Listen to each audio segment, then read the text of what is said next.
Where do the 49ers fit in the NFC? We've gone through kind of the first major round of free agency, and I want to know, like, honestly, power rankings, whatever, did they improve? Did they get worse in light of the competition that's at the top of the NFC, in your opinion?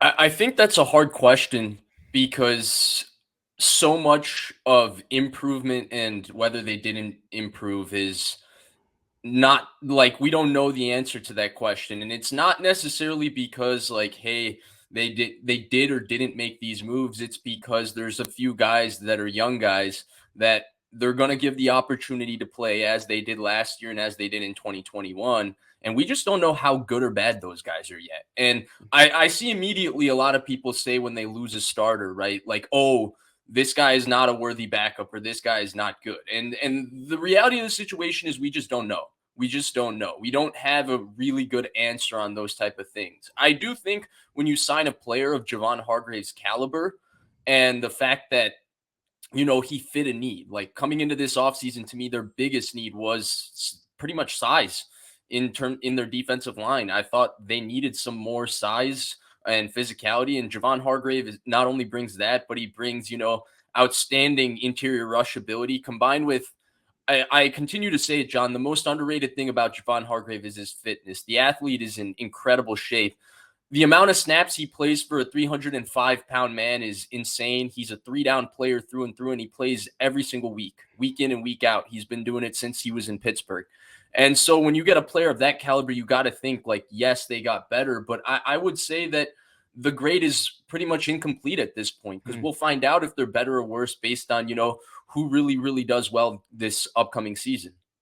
Yeah, one of my favorite things, well, I've gone through several of his game tapes already, and Mm-hmm. a couple just things I continue to find. One, a little bit slow starting, 3 games in on the first and second series, and he Mm-hmm. just after that, it just keeps Yeah. going. And he's making hustle plays. I think I was doing week 17 versus the Saints, and he's chasing down screens outside the numbers on back-to-back plays, Yeah. like full speed. So, like, you talk about he's 30, like Yeah. he's older, but don't tell him that because the hustle, he wins with leverage and power and athleticism. But man, you don't coach. You can't coach effort and hustle. And this guy's just got it in spades, which I'm excited about. Now, sticking with this Hargrave theme, we saw a lot of defensive ends walk. Sampson, Charles Menahue, Jordan Willis, they're gone. And if you add up their contracts, it's almost equivalent to what Hargrave got. In your opinion, okay, again, you're GM today, the 49ers made the choice Hargrave over those 3. Do you agree with that sentiment? Or do you think that maybe, man, is a replacement level player like a Cleveland Farrell going to make up for that other edge spot? Or did they kind of focus too many resources in that one defensive tackle spot for Hargrave? So I think it actually kind of evens out when we're talking about the contracts, right? It does even out between like the Furl and Hargrave versus having those 3 guys. Now I do think the grade is a little bit incomplete once again because we don't know about Drake Jackson, right? If it turns out Drake Jackson, who we know is a very very high level athlete, but we're not sure how good of a football player he is yet. If it turns out that he is this excellent football player, then I'm sorry, but Samson Ebukam really, really doesn't matter because Mm. I've been saying that to me, Cleveland Furl was signed to be a 2-down player. He was signed to be Paris Harrelson on first and second down, so Drake Jackson can be Alden Smith on third down. And I think that's why he was signed. To be 100% honest, I don't know about Austin Bryant as much. I haven't watched him, but watching Cleveland Furl after the 49ers signed him, I was shocked that the guy was a top 5 pick to begin with. He's really, really stiff as an athlete. He's not extremely Yeah. explosive. He doesn't really bend. Like, there's no elite traits that look like, hey, that was a top 5 guy picked as an edge rusher. Like, to me, physically, Omenahue and Arden Key, the 2 guys that played this inside-outside role, because he played 3 technique last year quite a bit for the Raiders at times. Like, he's not on their level as a football player, as an athlete. Now, we do think he can get like 20, 30% better, right? When you add in the coaching of Chris Kasarik and you add in playing next to Bosa, Hargrave, whatever. But ultimately, to me, you're not going to get a lot out of him as a pass rusher. And to go back to the question you asked, it all hinges on Drake Jackson. If Mm. Drake Jackson is, a player that he doesn't even need to take a massive leap, John. He just has to be a player that they can have him win one-on-ones sometimes. Right. Sometimes you get pressure on the quarterback. Sometimes you can make one or two just plays. If he can be that, John, then I'm sorry. It's not to disrespect those guys, but Samson who, Charles Omenihu who, that's what it really becomes. Yeah. And again, I mean, it seems like everybody flourishes in this system, which is awesome. The Niners, man, Kyle Shanahan and Chris Kusarek just get quarterbacks and D linemen paid. Like, Right. and I love it. I love seeing people get paid. The fact that Nick Mullins still has a contract, he's a number 2 out there. It's a beautiful thing. Like, I love to see people get paid. Now, sticking with this theme, okay, going back to this NFC conversation, if we just look at the NFC West, it seems like the Rams and the Cardinals are just kind of melding in, starting this kind of selective rebuild. I think the Cardinals are just blowing it up completely, which is probably a good call for them. Right. But when we look at Seattle, it seems like this is pretty much a 2-horse race in the NFC, and it's probably going to be for a couple of years. Mm-hmm.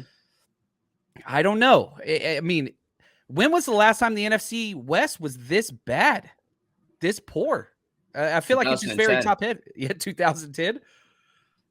It's weird looking back at it because it was it used to be the best conference, or the division in the NFL. Man, now I think NFC East, AFC East, like those were 2 top heavy dominant conferences forever. Right. And now they've got a lot of depth. So if you, and again, this is going to be stupid, but as far as power rankings in the NFC West goes, like, do you think there's going to be any show up whatsoever from the Rams or the Cardinals to be even remotely close to 500?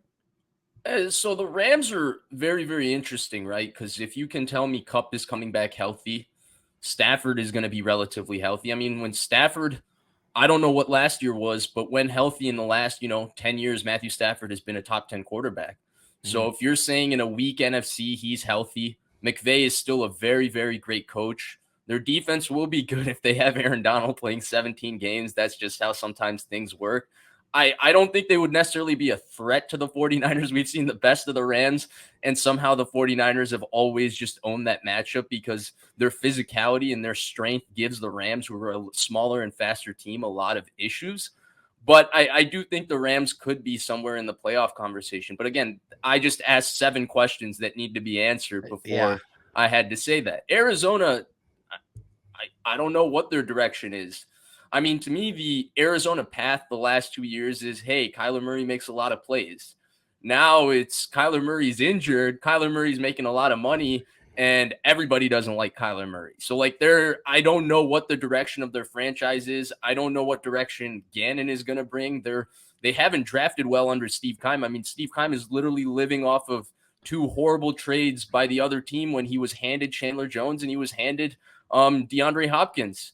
Besides that, who have they drafted? Budda Baker is the only player I can think other than Kyler Murray that they've drafted as like a Pro Bowl-ish player. So again, I don't know.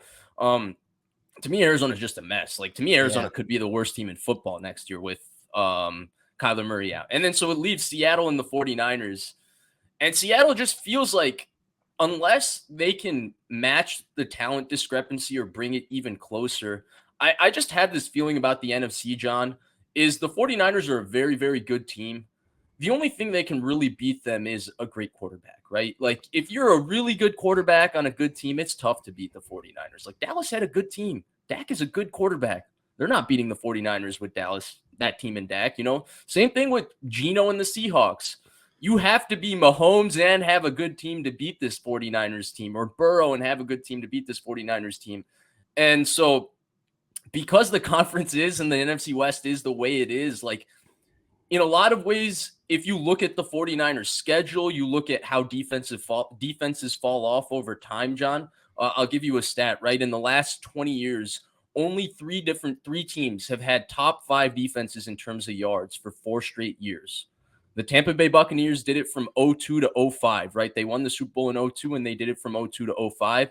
Seattle did it from 12 to 16, with 3 of those years having the number 1 defense in football. And then the 49ers just did it from 19 to 23 or 22. So insane sustenance, right? But what is, history told us in the NFL, defense is usually attrition, playing this many games over time. They played 40 games in the last 2 years, aging players. Like, you would think that all these things would say that they would fall down. Now, the difference between the 49ers and Tampa Bay is that their defensive stars are still young.